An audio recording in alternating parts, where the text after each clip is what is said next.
27 ans déjà que le Festival de cinéma d'Alès trace sa route et explore depuis quelques années le thème de l'errance en faisant découvrir à des milliers de spectateurs des films, des auteurs et des acteurs des quatre coins du monde.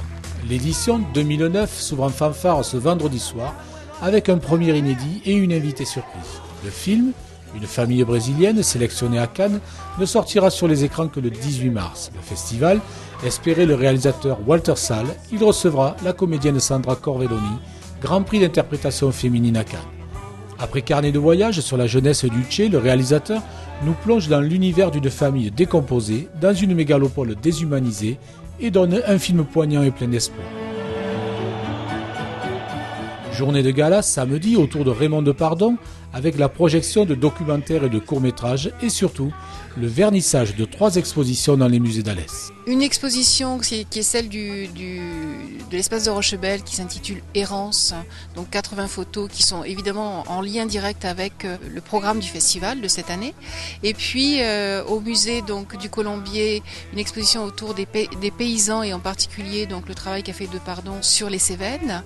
Et puis bien sûr, surtout, deuxième exposition inédite, qui est l'exposition, la commande que Raymond Depardon a eue de la part de la région Languedoc-Roussillon sur un ensemble de prises de vue sur les paysages de la région. Dimanche à 18h dans la salle du Cratère, le jury remettra les prix de la compétition de court-métrage, moment incontournable de ce festival. À l'issue des différentes projections, le public est lui aussi appelé à voter et à choisir son lauréat. Mardi soir à 21h, dans le cadre de l'opération La Méditerranée dans un fauteuil, le Cratère accueillera en coproduction avec Itinérance un concert original de Yass, rencontre improbable entre Mirwais, sorcier de l'électropop franco-afghan, et Yasmina Hamdan, diva libanaise, figure culte du Beyrouth Underground.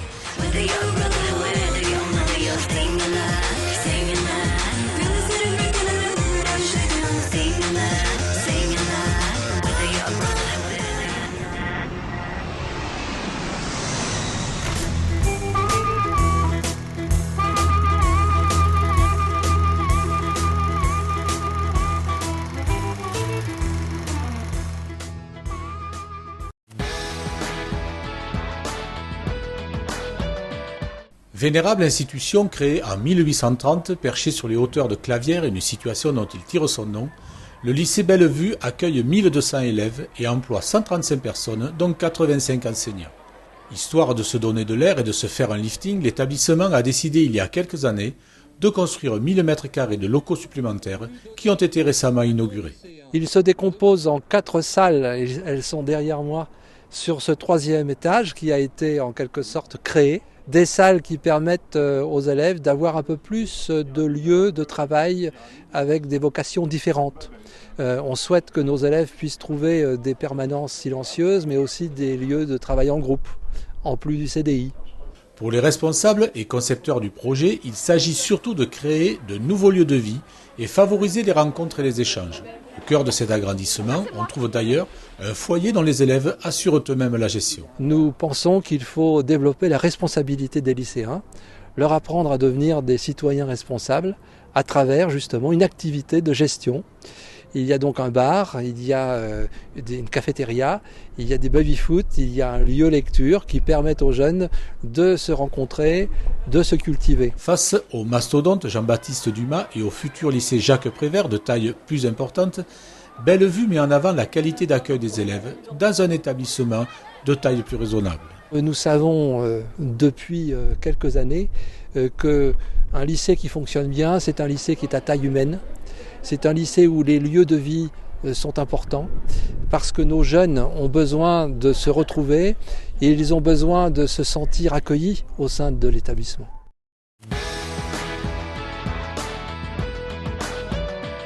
Hommage à Lucette a été rendu par au moins 400 personnes dernièrement à Saint-Christol-les-Alès. Lucette, le personnage fétiche, voire fondateur de Daniel Villanova.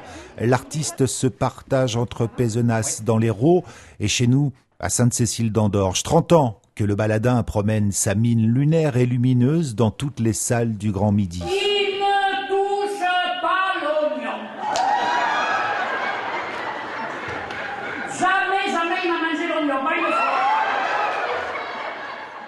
pendant 30 secondes, on regarde un peu comment le public, et puis on ajuste le spectacle. Et c'est un métier qui est vivant. Car Daniel Villanova est un bretteur, un épéiste du rire, un combattant du spectacle vivant, toujours au service du public auquel l'attache une relation particulière. Moi, j'aime bien les gens qui viennent me voir, quoi. Je les rencontre avant, je les rencontre après, je les connais presque certains par leur prénom. Mais ça ne doit pas tourner à la complicité. Toutes les armes du professionnel doivent être utilisées à fond. Pas moins de 3 décennies sur scène, Daniel Villanova est monté à Paris au tout début où déjà la reconnaissance commençait à poindre. Il a dans les années 80 pris le parti de redescendre ici et de se consacrer à des personnages du Midi. Les 2 4-4 avaient leur part de mufle là. Rien dit, pas une égratignure. Mais nous, notre voiture. Au moment de mettre les valises, Raymond, on nous a volé le coffre. Combien sont-ils de la génération précédente à reconnaître chez Villanova le parler de leur grand-mère, attachement à la terre non dénué d'une certaine critique des comportements sociaux actuels? Des fois, je suis engagé, comme ce soir, et je suis assez engagé dans le reste de l'année. Je ne conçois pas un humour qui ne soit pas déstabilisateur. Je trouve qu'il n'y a pas d'humour s'il n'y a pas d'idée. Actuellement en tournée, le dernier spectacle de Daniel Villanova, Hommage à Lucette, sera à Alès fin mars. Il marchait sur ses pattes.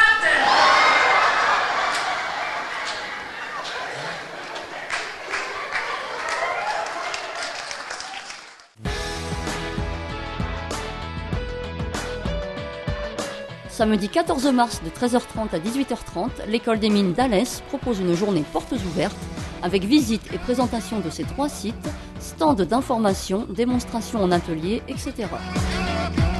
Samedi 14 et dimanche 15 mars de 9h à 19h, les Halles de Bruège accueillent le 17e salon expo-vente d'animaux et produits de la ferme au profit des pupilles des sapeurs-pompiers. Dimanche 15 mars à 16h, la chorale Jean-Sébastien Bach donne son traditionnel concert annuel à la cathédrale Saint-Jean-Baptiste d'Alès. Au programme, des extraits du Christus de Liszt. Dimanche 15 mars à Saint-Christol-les-Alès, un vide-grenier est organisé à partir de 8h devant la Maison pour tous. Bon week-end!